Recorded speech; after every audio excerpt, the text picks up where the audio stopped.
সম্মানিত দর্শক এবং শ্রোতাবৃন্দ, আমি যশোরী বাংলাদেশি সেবা পার্টির পক্ষ থেকে আপনাদের সকলকে জানাই সালামুন আলাইকুম। এই কোরআনের ৪২ নম্বর সূরা আশ-শুরা এই ১৩ নম্বর আয়াতের শুরুতে আল্লাহ আমাদেরকে হুকুম দিয়েছেন আকিমুদ্দিন। আল্লাহ তাআলার এই জীবন ব্যবস্থাকে কায়েম করতে হবে। ১৬ নম্বর সূরা আন-নাহলের ৯৭ আয়াতে আল্লাহ বলছেন আমলে সালেহ করতে হবে, সে নারী হোক অথবা পুরুষ, তাহলে সে দুনিয়াতে জান্নাতে থাকতে পারবে, পরকালেও সে জান্নাতে যাবে। আবার আল্লাহ রাব্বুল আলামিন আমাদেরকে শিক্ষা দিয়েছেন ৫১ নম্বর সূরা আয-যারিয়াতের ৫৬ নম্বর আয়াতে জিন এবং ইনসকে আল্লাহ তাআলার ইবাদত বন্দেগীর জন্য সৃষ্টি করা হয়েছে। ১৮ নম্বর সূরা আল কাহাফের ২৬ নম্বর আয়াত এবং ১১০ নম্বর আয়াত দুটিতে বলা হচ্ছে আল্লাহ তাআলার ইবাদত বন্দেগীতে শরিক চলবে না, আল্লাহ তাআলার হুকুমেও শরিক চলবে না। আবার ৪ নম্বর সূরা আন-নিসা এর ১১৬ নম্বর আয়াত মতে এবং ৪৮ নম্বর আয়াত মতে আল্লাহ তাআলার এই কোরআনের সাথে শরিক চলবে না। ১৭ নম্বর সূরা বানী ইসরাইলের ১১১ নম্বর আয়াত মতে আল্লাহ তাআলার একটি দেশে শরিক করা যাবে না। তো দুনিয়ার যেখানে আপনি আমি থাকি না কেন, ইসলাম অলরেডি কায়েম হয়ে আছে ইচ্ছায় এবং অনিচ্ছায়। আর এটি আমরা ৩ নম্বর সূরা আলে ইমরান এর ৮৩ নম্বর আয়াত থেকে জানতে পারি। ওয়াল্লাহু আসলামা মান ফিস সামাওয়াতি ওয়াল আরদ তাওয়ান ওয়া কারহান। আবার ৩ নম্বর সূরা আলে ইমরানের ৮৫ নম্বর আয়াতে বলা হচ্ছে ওমাই ইয়াবতাগি গায়রাল ইসলামি দীনান ফালা ইউকবালা মিনহু ওয়া হুয়া ফিল আখিরাতি মিনাল খাসিরিন। ইসলাম ছাড়া অন্য কোনো কিছুকে যদি কেউ মেনে চলে তাহলে তার থেকে সেটা কবুল করা হবে না। তো দুনিয়াতে ইসলাম অলরেডি এক্সিস্ট রয়েছে ফ্রম দি ডে ওয়ান। এখানে আপনাকে আমাকে চিল্লাচিল্লি করতে হবে না। আপনি পারলে আপনার বডিতে, আমি পারলে আমার বডিতে ইসলামকে কায়েম করে নেব। এটি যখন আমার ফ্যামিলির লোকেরা দেখবে তারাও সেদিকে আসবে, কেউ আসবে না। সমাজের লোক কেউ আসবে, কেউ আসবে না। দেশের লোক কেউ আসবে, কেউ আসবে না। কিন্তু ২ নম্বর সূরা আল বাকারার ২৫৬ নম্বর আয়াত মতে দ্বীন ইসলামে কোনো বল প্রয়োগ নেই। আবার ১৮ নম্বর সূরা আল কাহাফের ২৯ নম্বর আয়াত মতে প্রত্যেকটি মানুষ স্বাধীন আস্তিক থাকার ব্যাপারে, নাস্তিক থাকার ব্যাপারে। কাউকে আস্তিক বানানোর জন্য বা নাস্তিক বানানোর জন্য বল প্রয়োগ করাই যাবে না। তো আমাদের দেশে কিছু লোক এখন হিজবুত তাওহীদের একজন ব্যক্তিকে মেনেই চলেছে, আর সে তার অনুসারীদেরকে দাসদাসী বানিয়ে নিয়েছে।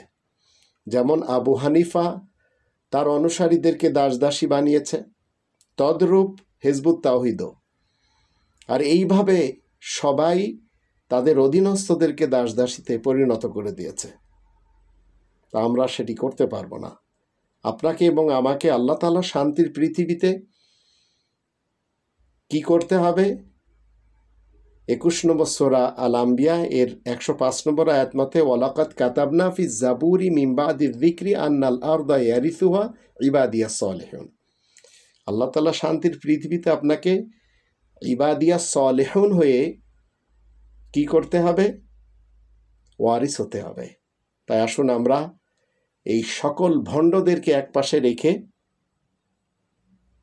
এদের সকলকে ২ নম্বর সূরা আল বাকারার ২০৮ নম্বর আয়াত মতে আমাদের জাতের, আমাদের ব্যক্তিত্বের, আমাদের জান্নাতে যাওয়ার সবচেয়ে বড় বাধা এই ইবলিস এবং শয়তান সমাজ, এদেরকে আসুন বয়কট করি। আল্লাহ আমাদের সেই তৌফিক দান করুন। আমরা মুসলমান, আমরাও লিখে দিব দুনিয়ার সব জাতিকে। নেতা কয়জন? জাতি কয়টা? হুকুম চলবে কার? আল্লাহর। নেতা এক, জাতি এক, কোরআন এক, রাসূল এক। যদি আজকে ঐক্যবদ্ধ করতে পারেন এই জাতিকে, আমি লিখে দিলাম দুনিয়ার কোনো শক্তি নাই মুসলমানদের উপরে চোখ তুলে কথা বলেন। আমরা মুসলমান, আমরাও লিখে দিব দুনিয়ার সব জাতিকে আমরা না খেয়ে থাকবো, তোমাদের ঘরে খাবার দেব। আমাদের নারীকে আমরা ছেঁড়া কাপড় পরাবো, তোমাদেরকে উন্নত মানের কাপড় দেব আমরা। এটা আমরা লিখে দিলাম। এই কোরআন আমাদেরকে এই শিক্ষা দিয়েছে। আমরা রাত জেগে ঘুমাবো না, তোমাদের রাস্তা পাহারা দেব। আমাদের যদি কেউ অন্যায় করে আমরা নিজেরা ওর শাস্তি দেব আল্লাহর বিধান মোতাবেক। ন্যায় বিচার সুবিচার প্রতিষ্ঠার অঙ্গীকার আমরা মানব জাতিকে করছি। হে হিন্দুরা, হে বৌদ্ধরা, হে খ্রিস্টানরা, হে ইয়াহুদিরা, হে নাস্তিকরা, হে দুনিয়ার সমস্ত মানুষ এবং পথহারা বিভ্রান্ত ঈমান ত্যাগ করা হে মুসলমান নামক জাতি, তোমরা সবাই মিলে আবার কলেমা তাওহীদে ঐক্যবদ্ধ হও। লা ইলাহা। কিছু দল আমাদের দেশে তৈরি হয়েছে, এই দলের নাম জীবনেও শুনি নাই কোনোদিন আগে। যেমন হিজবুত তাওহীদ, নাক দিয়া চাপ দিলে দুধ বেরি হয়, এরা আন্দোলন করতে আসছে।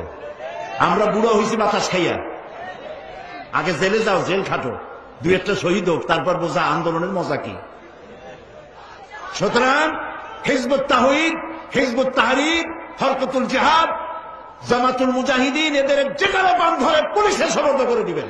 সেই জন্য আপনারা আপনাদের যুবক সন্তানদেরকে ঠেকাবেন, অতি উৎসাহী হয়ে যেন এই সমস্ত খারাপ সংগঠনের সাথে মিলে গিয়ে দেশের সর্বনাশ না করে, এই শান্তিপূর্ণ পরিবেশকে যাতে সর্বনাশ না করতে পারে, সকলের চোখ সেই জন্য উন্মুখ হয়ে থাকতে হবে। হিজবুত তাওহীদ একটা গ্রুপ বাইর হইছে, এরা দেখবেন আপনাকে তারা নতুন ইসলাম শিখাবে। কি শিখায় তারা? তারা কিন্তু ইসলাম শিখায় না। কি শিখায়? তাদের ইমাম আছে, ইমাম নাই। এই ভদ্রলোক যখন কোরআনের আয়াত পড়ে, মক্তবের ছোট ছোট বাচ্চা, এই যে আপনাদের আনন্দপুরের যে মাদ্রাসার বাচ্চারা, এই বাচ্চাদেরকে যদি শুনান তারাই বলবে আরে আঙ্কেল কি পড়ে এগুলা, তো পুরাটাই রং। ওটা পড়ার উচ্চারণটাই হয় না। আরবির অর্থ বোঝা তো অনেক পরের কথা। এই লোক বলে এমামুজ্জামান, জমানার বলে এমাম। আবার এই জমানার এমামের মূল যে এমাম ছিল প্রতিষ্ঠাতা, সেই এমাম সাহেব আবার বিড়ি সিগারেট খাইতো সারাদিন। সিগারেট খাওয়া ছবি আছে ওনার, উনি সিগারেট খাইতো। টাকমন নিচে লুঙ্গি পড়তো ভদ্রলোক, দাড়ি ছিল না। এখনকার এমামেরও নাই। তারা মহিলা পুরুষ পর্দা পুশিদার বালাই নাই বললেই চলে। কিন্তু তাদের একটাই কাজ, হুজুরদেরকে, সকল আলেমদেরকে তারা ধর্ম ব্যবসায়ী বলে গালি দেয়। আলেমদেরকে ধর্ম ব্যবসায়ী বলে গালি দেয় দেশে দুই শ্রেণীর মানুষ। এক হলো চরম ইসলাম বিদ্বেষী নাস্তিক, আর এক হলো ইহুদি খ্রিস্টানদের টাকায় চলা এই সমস্ত হিজবুত তাওহীদরা। এটা একটা ভ্রান্ত ফেরকা, যে তার একটা প্রমাণ হলো নবীজি সাল্লাল্লাহু আলাইহি সাল্লাম বলেছেন, মান ক্বালা হালাকান নাস ফাহুয়া আহলাকুহুম, যে বলবে সবাই গোমরা হয়ে গেছে, কেউ প্রকৃত ইসলামে নাই, আমরাই প্রকৃত ইসলামে আছি, নবীজি বলেছেন এ হলো সবচেয়ে বড় গোমরা। মন্দির ভাঙ্গা, মূর্তি ভাঙ্গার সাথে ইসলামের পক্ষের শক্তির কোনো সম্পর্ক নাই। চিল্লায় বলেন ঠিক কিনা? ইসলামের পক্ষের শক্তি মন্দির পাহারা দেয়। তারা সাম্প্রদায়িক সম্প্রীতিতে বিশ্বাসী, কোন দাঙ্গা হাঙ্গামা সন্ত্রাসবাদে ইসলাম বিশ্বাস করে না। চিল্লায় বলেন ঠিক কিনা? ইসলাম হচ্ছে শান্তির ধর্ম। আমরা সবসময় সাম্প্রদায়িক সম্প্রীতি, ভালোবাসা, এটাতে বিশ্বাসী। হিন্দুরা ঢোল বাজায়, আমরা কিছু বলি না। আমরা তাফসীর মাহফিল করি, ওদের যারা ভদ্র তারাও কিছু বলে না। ঠিক কিনা? এই ইসলাম বিরোধীরা, এরাই হিন্দু মুসলমানদের মধ্যে যে সম্প্রীতি, এটাকে নষ্ট করতে চায়। মানুষকে অন্যায়ভাবে হত্যা করা, মানুষকে খুন করা, মানুষকে জিম্মি করে তার কাছ থেকে অর্থ আদায়ের জন্য চেষ্টা চালানো অথবা তাকে শেষ করে দেওয়া, এটি সম্পূর্ণ ইসলামী শরীয়তে হারাম। কথা বলেন ঠিক কিনা? হাজিরিন, মুসলমান আমরা সন্ত্রাসীতে বিশ্বাসী না, জঙ্গিবাদীতে বিশ্বাসী না, কোনো মানুষকে হত্যা করা যাবে না। বিশ্বনবী বলেন, বুখারীর হাদিস, সিবাবুল মুসলিমি ফুসুকুন ওয়া কিতালুহু কুফরুন, মানুষকে হত্যা করা, মুসলমানকে, কোনো মানুষকে হত্যা করা কুফরি, এবং কাউকে গালি দেওয়া হচ্ছে ফাসিকি। অর্থাৎ বিশ্বনবীও এটার নিন্দা করেছেন। শুধু তাই নয়, বিশ্বনবী আরো স্পষ্ট করে বলছেন, আল মুসলিমু মান সালিমাল মুসলিমুনা মিন লিসানিহি ওয়া ইয়াদিহি। সুবহানাল্লাহ। বিশ্বনবী বলেন, তোমার হাত দ্বারা এবং তোমার মুখ দ্বারা কোনো মুসলমান যদি নিরাপদ না থাকে, তুমি তাহলে প্রকৃত মুসলমান নও। সুবহানাল্লাহ। অর্থাৎ তুমি মুখ দিয়েও কোনো বাক্য বলতে পারবে না, এবং হাত দিয়েও কাউকে সাধারণ চর থাপ্পড় দিতে পারবে না, সাধারণ অপরাধটাও তুমি করতে পারবে না, তুমি যদি মুসলমান হতে চাও। এতটুকুন পর্যন্ত হুজুর নিষেধ করেছেন, চর থাপ্পড় এবং তোমার মুখের ভাষাও খারাপ হওয়া যাবে না। এটা হইল আমাদের মুসলিম, আমরা মুসলিম, আমাদের ধর্মীয় বিশ্বাস, এটা আমাদের রবের ঘোষণা। আমরা কি সত্যি সন্ত্রাসী? একজন মুসলিম কি সন্ত্রাসী হতে পারে? কোরআন এবং হাদিসের মধ্যে কোনো জায়গায় কি বলা আছে একজন নিরপরাধ মানুষকে হত্যা করতে হবে? আছে? একটা আয়াত দেখান আমাকে কোরআনটা হাতে নেন, নিয়ে আল্লাহর এই কালাম থেকে আমাকে একটা আয়াত দেখান, হাদিস থেকে একটা হাদিস দেখান যে নিরপরাধ নিষ্পাপ কোনো মানুষকে হত্যা করা বৈধ। কোনো আয়াত আছে? তারপরেও কেন আমরাই ট্যাগটা শুনবো? কেন মুসলিমদেরকে সারা বিশ্বে এভাবে উপস্থাপন করা হবে? No Islamic person will ever kill any innocent human being, because Quran is very clear in Surah Maida, chapter number 5, verse number 32. If anyone kills any other human being, unless it be for murder or for spreading corruption in the land, it is as though he has killed the whole of humanity. That means any human being kills any other human being, whether Muslim or non-Muslim. If he is innocent, it is as though he has killed the whole of humanity. And if anyone saves any human being, it is as though he has saved the whole of humanity. They cannot be Muslims. Muslim is a person who submits his will to Almighty God. And no Muslim will ever kill any innocent human being. এই শাস্তি স্বরূপ আল্লাহ প্রথমে Hulagu Khan দিয়ে মাইর দেওয়ালেন, আমাদের হুঁশ হয় নাই। ক্রুসেডাররা এসে মায়ের দিল, আমাদের হুঁশ হয় নাই। সর্বশেষ ইউরোপিয়ান খ্রিস্টানদেরকে দিয়ে পুরো মুসলিম বেল্ট গোলাম বানিয়ে দিলেন। আজ পর্যন্ত আমরা গোলাম। এখন এই পরিস্থিতি থেকে বাঁচতে হলে আমাদেরকে আবারও তওবা করে ঈমান আনতে হবে, মুমিন হতে হবে। মুমিন যদি হতে পারি, ওই যে মুসা আলাইহিস সালামকে যেমন আল্লাহ সাহায্য করেছেন, আল্লাহ অঙ্গীকার করেছেন কিন্তু মুমিনের সাথে, ওয়াকানা হাক্কান আলাইনা নাসরুল মুমিনিন, মুমিনদেরকে সাহায্য করা আমার হক। এক নাম্বার। দুই নাম্বার, আল্লাহ বলেছেন ওয়ালা তাহিনু ওয়ালা তাহজানু ওয়া আনতুমুল আ'লাউনা ইন কুনতুম মুমিনিন, তোমরা হতাশ হইবে না, তোমরা নিরাশ হইবে না, তোমরা বিজয়ী হবে যদি তোমরা মুমিন হও। তিন নাম্বার, সূরা নূরের 55 নম্বর আয়াতে আল্লাহ বললেন যারা ঈমান আনে আমলে সালেহ করে লা ইয়াস্তাকলিফান্নাহুম ফিল আরদ, দুনিয়াতে আমি তাদেরকে খেলাফত দেব। চার নাম্বার, আল্লাহ বললেন যদি তুমি মুমিন হও কাফেররা পরাজিত হবে, মুমিনরা বিজয় লাভ করবে। তাহলে বিজয় লাভ করবে মুমিন, আল্লাহর সাহায্য পাবে মুমিন, দুনিয়াতে কর্তৃত্ব পাবে মুমিন, জান্নাত পাবে মুমিন। মুমিন ছাড়া আজকে যে প্রতিবাদ করছেন, বিক্ষোভ করছেন, মিছিল করছেন, কোনো লাভ হবে না।